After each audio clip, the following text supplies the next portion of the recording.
साथियों नमस्कार, कैसे हैं आप सब लोग। मजामा केम छो, कसा आहेस। आप सबको जय श्री राम, जय बालाजी की।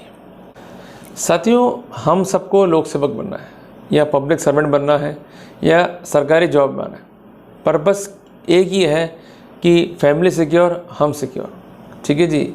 और कहते हैं ना कि सरकारी जॉब एक नशा है कि जीवन के साथ भी और जीवन के बाद भी। क्लियर है। पर साथियों, कई बार ऐसा होता है कि जब हम गवर्नमेंट की जॉब कर रहे हैं या हम एक लोक सेवक हैं, हम कुछ गलतियां कर बैठते हैं या गलती नहीं करी है बट हम पे ऐसा आरोप है कि हमने गलती करी है, जिससे विभाग की इमेज जो है धूमिल हुई है। तो विभाग जो है आप पर कार्रवाई करता है, जिसको हम कहते हैं डिपार्टमेंटल एक्शन।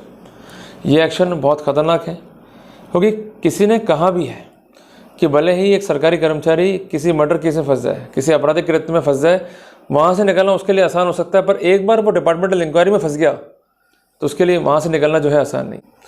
तो ऐसे केसेस जिसमें आपके ऊपर झूठी डिपार्टमेंटल इंक्वायरी है या ऐसे केसेस जहां डिपार्टमेंटल इंक्वायरी बहुत एंग्जाइटी में की गई है, तो वहां पर क्या होगा, क्या देखना है, डिफेंड कैसे करें, ये तमाम क्वेश्चन जो है हमारे माइंड में होते हैं। तो इन सब प्रश्नों का उत्तर दिया है ऑनरेबल सुप्रीम कोर्ट ने। इस जजमेंट को डिस्कस करने से पहले मैं जो बात आपको बताऊँगा वो बताऊँगा एक स्टोरी के माध्यम, ताकि चीज़ें समझना आपके लिए आसान हो, उस पर आप इजीली वर्कआउट कर पाएँ और करना क्या है आपको ये समझ में आ सके।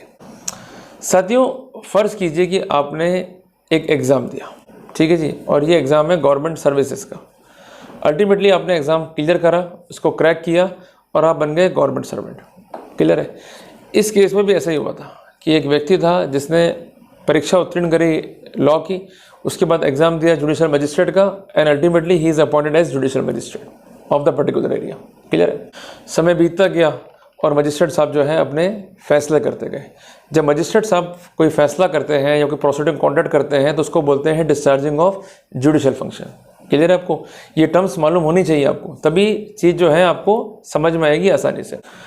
एक बार क्या हुआ कि इन्होंने एक फैसला कर दिया जिसमें कंसर्न आरोपीगण को इन्होंने कन्वर्ट कर दिया, और आरोपीगण भी इसमें एक दो नहीं थे, करीबन 15 आरोपी थे। ये सब पहुँच गए हाईकोर्ट रिट लेकर और मजिस्ट्रेट साहब को उन्होंने पार्टी बना दिया, क्योंकि ये गुस्सा थी। क्योंकि जब आप कोई लड़ाई लड़ रहे हैं तो भले ही आप कल्प्रिट हैं, पर कानून कहता है कि अगर आप कल्प्रिट नहीं है कानून की निगाह में, then you could not be prosecuted.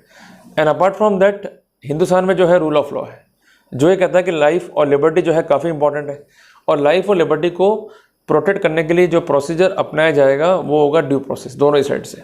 Clear है। पर यहाँ पर इनका कहना यह था कि ना तो हमारी जेरें देखी, ना ही गवाहों के बयान देखे, और अल्टीमेटली हमको कर दिया उन्होंने दोष सिद्ध। इस मामले की सुनवाई जब हाईकोर्ट कर रही थी तो हाईकोर्ट भी बड़ा गुस्सा है कि भाई ऐसा थोड़ी ना होता है कि आप बिना देखे फैसला कर रहे हैं। तो इन्होंने नोटिस जारी कर दी है मजिस्ट्रेट साहब को, और ये कहा कि आप जो है इस कंसर्न केस की फाइल को पेश कीजिए और अपना स्पष्टीकरण भी जो है पेश कीजिए। और तारीख थी केस में 14/12/2022 की, फिर तारीख दी गई इसमें 5/1/2023 की। ये तो है बहुत simple cheese. In the mean while magistrate साहब ने फाइल को पैक भी कर लिया, सील्ड भी कर लिया और फाइल को रवाना कर दिया। फाइल पहुंची प्रशासन के पास में 26/12/2022 को, but in the mean while 23/12/2022 को ही इनके सस्पेंशन के ही ऑर्डर कर दिए। इस बात से मजिस्ट्रेट साहब जो है एग्रीड हुए, इन्होंने अपना सबमिशन दिया, इसको कंसिडर नहीं किया। अल्टीमेटली इन्होंने कंसर्न हाईकोर्ट में डाला रिव्यू, इसको भी जो है कंसिडर नहीं किया, और फिर ये पहुंच गए ऑनरेबल सुप्रीम कोर्ट में। इनका कहना यह था कि इस मामले में मेरे साथ जो है जास्ती हुई है, डिपार्टमेंटल एक्शन का कोई बेसिस यहाँ नहीं बनता है, जो मैंने फैसला किया है वो ड्यू कोर्स में किया है और जल्दबाजी में जो है फैसला किया गया है। इवन मैंने दाखिल किया रिव्यू भी, उसको भी जो है गलत तरीके से खारिज कर दिया। तो जो मूल जजमेंट है वो तो है 23/12/2022 का, और जजमेंट जो रिव्यू का है वो है 21 से 2023 का। दोनों ही जजमेंट्स को खिलाफ तय किया अगेंस्ट द मजिस्ट्रेट। इन्होंने कुछ तर्कों को रखा जो काफ़ी इंपॉर्टेंट थे। पहला तर्क यह था कि मेरे खिलाफ इंसेप्शन पे कार्रवाई के आदेश दिए 340 CRPC में, इसको ड्रॉप किया गया। दूसरा तर्क यह था कि 5/1/23 जब इस केस की तारीख लिस्ट थी तो अर्लियर इसको लिस्ट करना कितना फ़ायदेमंद था, कितना जायज़ था, इसका कोई भी उत्तर जो है हाईकोर्ट नहीं दे पाई। तीसरा का कहना यह था कि ये मैटर अभी एडजुडिकेट फाइनली हुआ ही नहीं है और उससे पहले ही इस मैटर को तय कर दिया गया, तो ये डिस्पोजल जो है प्री मैच्योर है। इनका कहना है कि जब 26/12/2022 को फाइल पहुंची जो कि सील्ड एनवेलप में थी, और इसके अलावा इसकी पुष्टि डॉक्यूमेंट्री एविडेंस होती है, तो 23/12/2022 को फैसला करना अपने आप में ही न्यायोचित नहीं है। चौथी इंपॉर्टेंट बात यह थी कि कोर्ट ने वर्क किया है इसमें एंग्जाइटी के अंदर। 14 बार तो आप नोटिस जारी कर रहे हो, बगैर सुनवाई का अवसर दिए आप जो है हमें सस्पेंड कर रहे हो, हमारे खिलाफ डिपार्टमेंटल एक्शन के ऑर्डर दे रहे हो, जबकि शो कॉज नोटिस हर पुलिस सर्वेंट का अधिकार है अगर उसके विरुद्ध डिपार्टमेंटल एक्शन इनिशिएट किया जाना है। Without giving show cause notice the action itself is illegal and itself is biased. तो इन्होंने इस तरह से प्रोसीडिंग्स को जो है चैलेंज किया।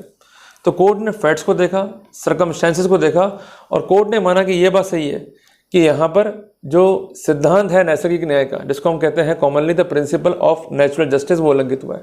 क्योंकि हर व्यक्ति को अधिकार है अपना पक्ष रखने का, यहाँ पर ये पक्ष रख नहीं पाए। फाइल जो है ये पहुंची है 26/12 को, बिना फाइल को देखे, बिना मटेरियल को देखे फैसला करना अपने आप में ही गलत है। तो कोर्ट ने looking to the fact and circumstances proceedings को क्वैश और रद्द करने के जो है आदेश दे दिए। साथियों, जजमेंट जो है ये पास यद्यपि हुआ है 23/9/2024 को। जजमेंट बहुत छोटा है, पर जजमेंट हमें देता है 5 इंपॉर्टेंट शिक्षाएं यदि हम फेस कर रहे हैं डिपार्टमेंटल एक्शन को। सबसे पहली शिक्षा, यदि आप डिपार्टमेंटल एक्शन को फेस कर रहे हो तो आपको ये अश्योर करना है और खुद से क्वेश्चन पूछना है कि जिन बिंदुओं पर मुझे प्रोसिक्यूट किया जा रहा है उसके मटेरियल क्या है, नंबर 1। दूसरी बात, क्या मेरा जवाब रिकॉर्ड पर लिया गया। नंबर 3, क्या मुझे सुनवाई का अवसर दिया गया। नंबर 4, क्या मुझे शो कॉज नोटिस दिया गया। और नंबर 5, जो निष्कर्ष है क्या वो उन फैक्ट्स पर बेस्ड है जो फैक्ट्स रिकॉर्ड पर अवेलेबल थे और ऐसे फैक्ट्स जो ड्यूली सस्टेनेबल हैं, ऐसे फैक्ट्स जिसको मैं खंडित नहीं कर पाऊँ। अगर आंसर नेगेटिव में है तो आप डेफिनेटली प्रोसीडिंग को चैलेंज कीजिए। समय लग सकता है, बट मेरा कहना यह है कि जो लोग आज तक पहुँचे हैं अपने लक्ष्य तक, वो ऐसे ही पहुँचे। उनका पाथ जो है क्लियर था, लड़ते गए और अपने लक्ष्य तक जो है वो पहुँच गए। तो आपको मैं एक बात स्पष्ट करना चाहता हूँ कि लड़ोगे नहीं तब तक आप जीतोगे नहीं। आप लड़ने का फैसला करोगे, सिस्टमेटिक लड़ोगे तो निश्चित तौर पर आप जो है जीतोगे। तो लड़ने का मतलब ये नहीं कि हम लोग गलत सलत तरीके से लड़ें। आपको एक प्लानिंग करनी होगी, एक प्लान मैनर में जो है लड़ना होगा। तो ऐसे मैटर में सबसे पहले ब्रीफ करो, उसके बाद आप रिसर्च करो, लॉ पॉइंट की लाइट में अपना डिफेंस ब्रीफ जो है रेडी करो और प्रोसिक्यूशन ब्रीफ जो है उसको डायल्यूट करने का प्रयास करो, ताकि सस्टेनेबल एविडेंस अगर फाइल पर है तो हम इजीली केस को जो है कॉन्टेस्ट कर पाएंगे और इजीली अपने राइट्स को जो है हम सिक्योर कर पाएंगे। क्लियर है? तो उम्मीद करता हूं कि आज के टॉपिक से हमें कई इंपॉर्टेंट जानकारियां मिली। अगर आपको वीडियो अच्छा लगा तो इसको लाइक और शेयर जरूर कीजिएगा। जल्दी मिलते हैं हमारे एक नए टॉपिक के साथ। टिल देन, जय हिंद, जय भारत।